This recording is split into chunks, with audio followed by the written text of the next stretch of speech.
The great station Concordia floated quietly between the stars, a shining ring of light around a dim red sun. It was a home for hundreds of species, scientists, traders, diplomats, and travelers from every known world. Among them worked a human officer named Lieutenant Arik Dalen. Arik had served on the station for almost 3 years. His job was simple but important. He managed environmental systems, making sure the air was clean, the gravity stable, and the temperature right for each alien species. It was steady work, not heroic, but he liked it. The station was peaceful most days, and he enjoyed watching so many different beings live together in one place. Every morning he passed the same cleaner in the hallways, Kethra, a member of the Velan species. The Velan were quiet people with smooth gray skin, large golden eyes, and long thin fingers. They spoke little and kept mostly to themselves.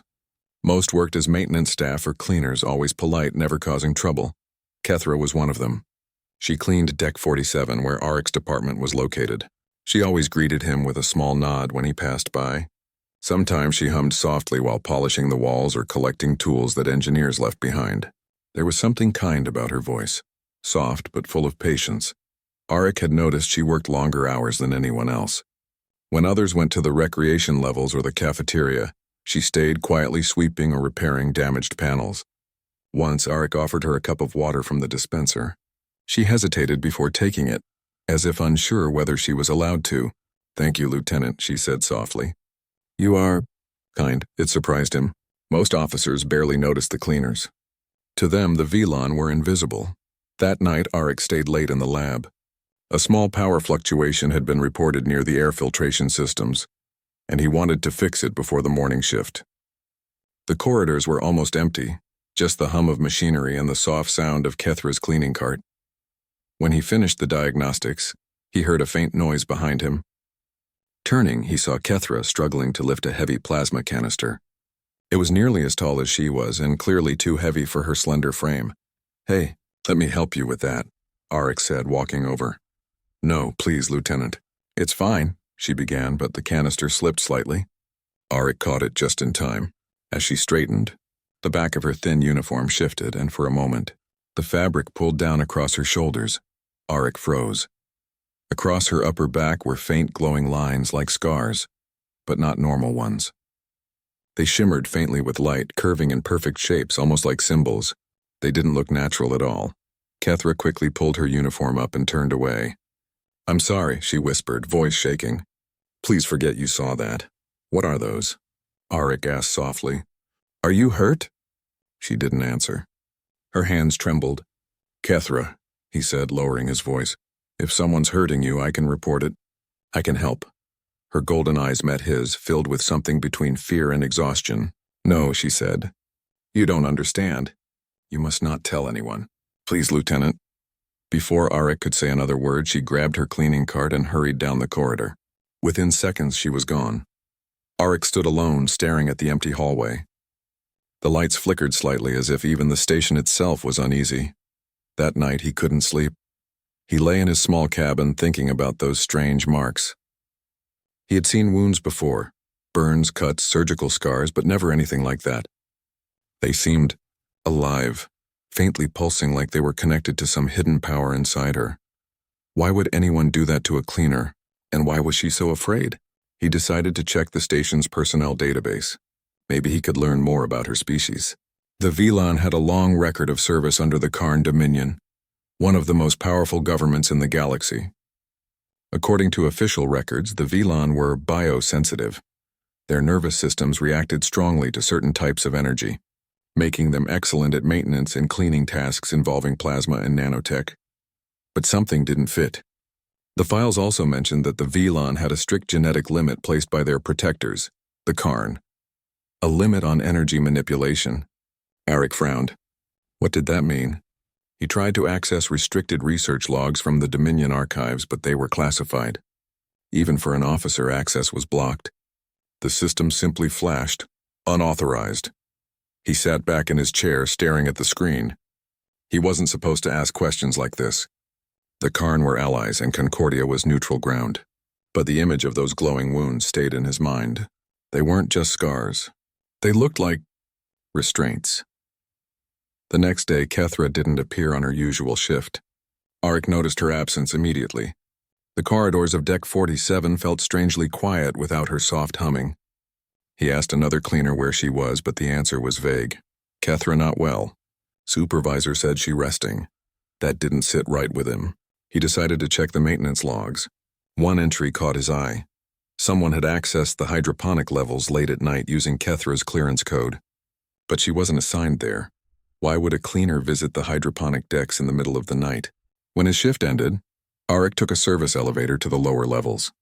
The air there was warm and humid, filled with the smell of alien plants growing under soft green light. He walked quietly between the rows of glowing vines until he saw movement near the far wall. It was Kethra. She was sitting on the ground beside a water pipe, holding her arms tightly around herself. Her uniform was unbuttoned slightly, and faint blue light still pulsed under her skin. "Kethra," Auric said gently, "it's me. I just want to talk." She looked up in alarm, then relaxed slightly when she saw his face. "You shouldn't be here," she said. "They will notice." "Who will?" She hesitated for a long time, then whispered, "The Karn overseers. They control my people. We are not allowed to show what we are." "What are you?" Auric asked quietly. Her golden eyes glimmered. "Long ago, my kind could speak to machines with thought. We could shape energy, repair, create, guide. The Karn feared that power, so they changed us. They burned our connection and sealed it under our skin. These," she touched the scars, "are locks. The marks you saw are prisons." Auric felt cold. "That's horrible." "You mean you're living with those things inside you?" She nodded. "Every VLAN carries them. If they are removed, the Karn punish us, so we hide and work. We are servants now. It is better than extinction." For a moment, neither spoke. The hum of the plants filled the silence. Finally, Auric said, "That's not right. No one should live chained like that." Kethra smiled sadly. "You are human. You always believe you can fix everything." Auric knelt beside her. "Maybe not everything," he said, "but I can try something." She shook her head. "If you try, you'll be punished too." He stood, looking around the glowing garden, his thoughts racing. "Then let them try," he said quietly. "No one deserves to live in fear." Kethra looked up at him, a flicker of hope in her tired eyes. "You don't understand what you're saying." "Lieutenant, maybe not," Auric replied. "But I do know this. Humans don't look away when someone's suffering." The soft green lights shimmered over them, and somewhere in the distance the station's engines hummed like a heartbeat. Auric knew that something inside him had changed that night. He had seen the truth. And once you see, you can't unsee. As he left the hydroponic decks, he didn't know exactly what he would do, but he knew he had to do something. And that decision, small and quiet as it was, would soon echo through the entire station. Auric Dalen couldn't focus on his work the next morning. Every time he looked at the glowing screens in the control room, he saw Kethra's frightened face and the light from her scars. He tried to tell himself it wasn't his problem. The Karn Dominion had their own laws, their own traditions. The station was neutral territory. Interfering with their internal matters could cause diplomatic trouble. But his heart wouldn't agree. He had seen too many species living freely on Concordia. Humans, Velari, the tall blue Senar, even the Karn themselves, walking proudly in their elegant uniforms. Only the VLAN moved quietly in the background, like shadows who had forgotten what sunlight felt like. He couldn't stop thinking about her words. "The marks you saw are prisons." That afternoon, Auric decided to start asking questions. Quietly, he began with the maintenance records. Every department on Concordia kept detailed logs about its staff. When he searched for VLAN, he found over 200 entries: engineers, janitors, cleaners, and technicians. But every file looked the same. Basic information, no medical data, no personal notes. Even the ID photos were identical. Simple face scans with no expression. "Strange," he muttered. "Every other species has full records. Why are theirs locked?" He tried to access the files with his officer code, but the system flashed. "Access denied." That alone made him suspicious. Why would cleaning staff require secret files? Later, during lunch, Auric met his friend Taryn, a communications officer known for bending the rules when curious. "You're digging into Dominion business?" Taryn said, lowering his voice. "That's risky." "I just need information," Auric replied. "Something's wrong with the VLAN. Their records are sealed." Taryn frowned. "That's not surprising. The Karn control their data rights. It's part of an old treaty. They say it's to protect the Velan from identity theft, but you don't believe that? Auric asked. No one does, Terran said. There are rumors. People say the Karn modified them genetically long ago, but no one has proof. Auric leaned closer. Can you get me the original data before the Karn edited it? Terran looked around nervously. If I do that and we get caught, we'll both lose our badges. I'll take the blame, Auric said. Please, after a long pause, Terran sighed. All right, but you owe me. That night, Auric waited in his quarters while Terran sent encrypted files through a private channel. The data came in slowly, line by line, full of corrupted symbols and old Dominion codes. Auric decrypted them carefully. What he found made his stomach twist. The Velan weren't just cleaners. Their ancient records described them as quantum harmonics engineers. They had once been builders of technology so advanced it was half living, half energy. Their nervous systems had been designed to communicate with machines directly, without tools, without wires. But several centuries ago, the Karn had discovered a way to suppress that gift. The report used cold scientific words. Subject neural pathways sealed through energy implants. Technopathic activity successfully reduced by 99.7%. Control maintained. Auric leaned back, eyes wide. They hadn't just limited the Velan, they had enslaved them through biology. The glowing scars weren't marks of honor. They were control devices. He couldn't look away from the last line in the report. All modified subjects are unaware of their full abilities due to neural dampening. Removal of implants may result in uncontrolled energy release. Uncontrolled energy, that explained Kethra's fear. If anyone tried to undo those seals, it could kill her. Or worse. Auric shut down the screen and stared out the window at the stars. They looked peaceful, but he knew peace often came at someone else's cost. The next day, Auric returned to Deck 47, pretending everything was normal. Kethra was back at work, moving slowly along the corridor with her cleaning tools. She didn't meet his eyes at first, but when he quietly said, "We need to talk," she froze. "Lieutenant, please," she whispered, glancing around. "They will hear." "No one's listening," he said gently. "I found your records." Her eyes widened in alarm. "You shouldn't have done that." "I had to," he said. "Kethra, they hurt your people. They changed you." She looked down. "I know." The calmness in her voice surprised him. She wasn't shocked, she had always known. "Then why stay silent?" he asked. Kethra leaned against the wall, tired. "Because silence is safer than hope.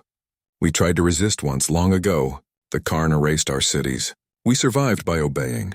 We clean, we work. We stay small so no one notices," Auric shook his head. "That's not living. It's surviving," she said simply. He thought about her words long after she left. He couldn't imagine living like that, knowing what you truly were but pretending you weren't.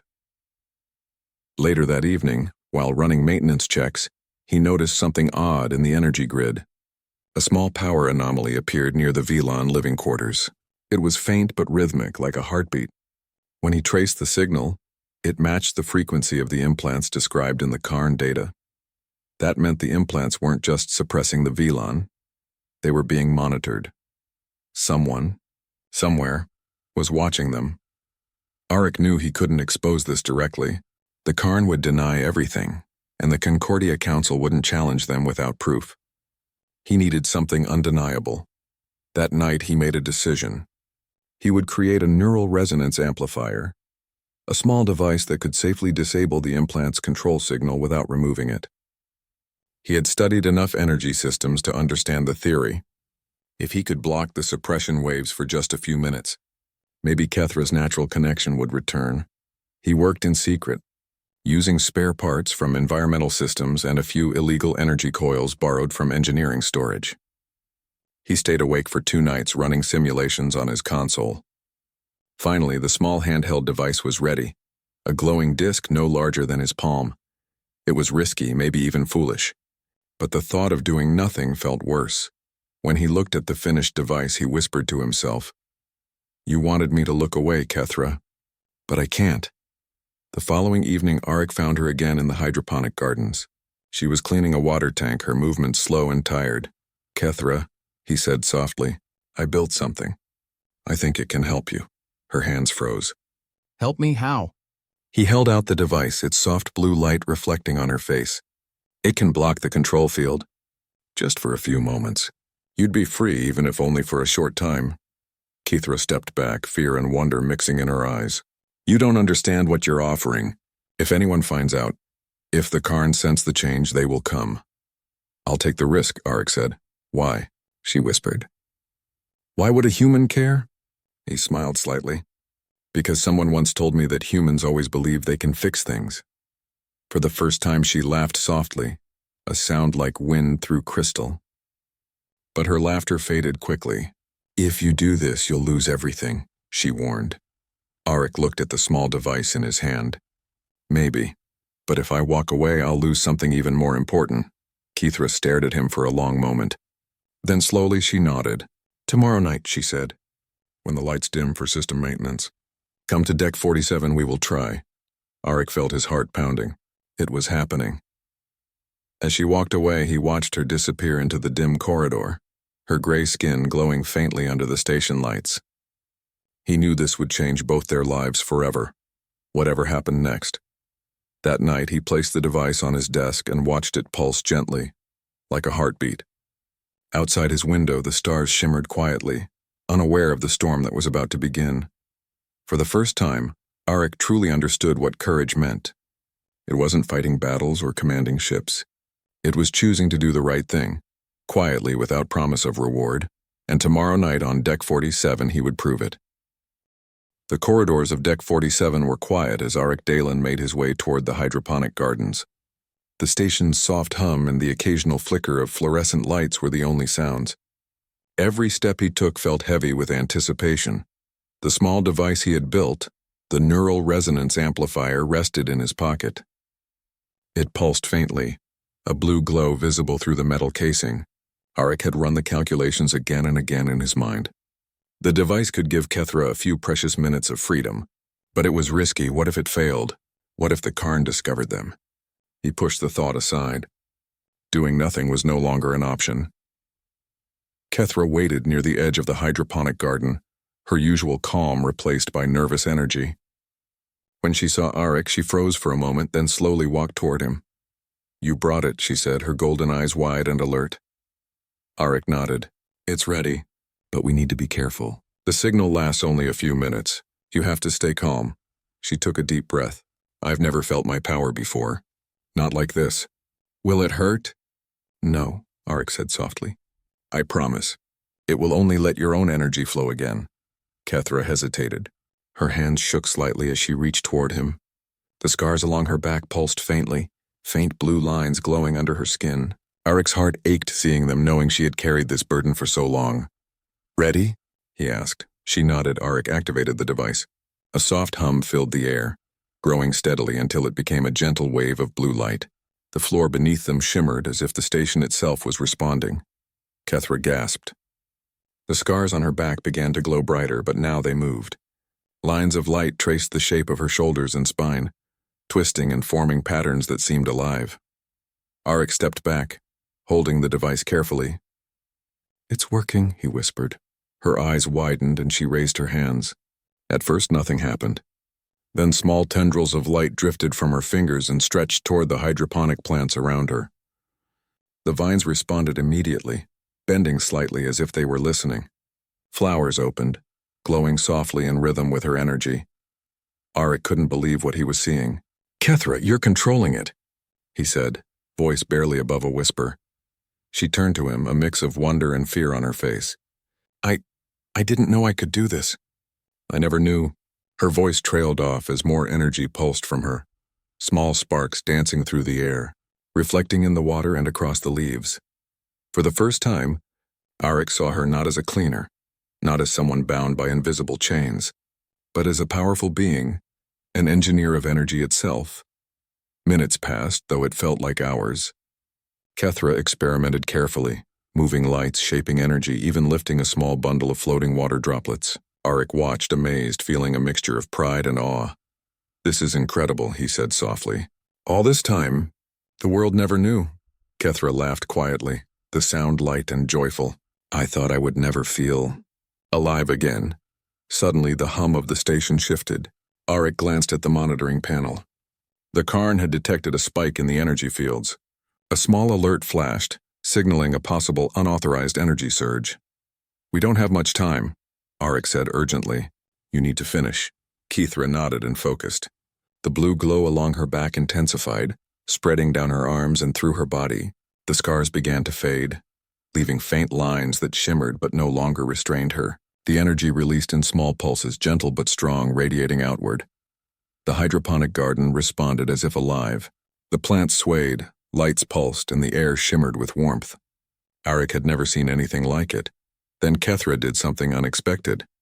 She raised her hands toward Auric. "Come with me," she said. "What?" he asked. "You helped me. Now, you should see it fully."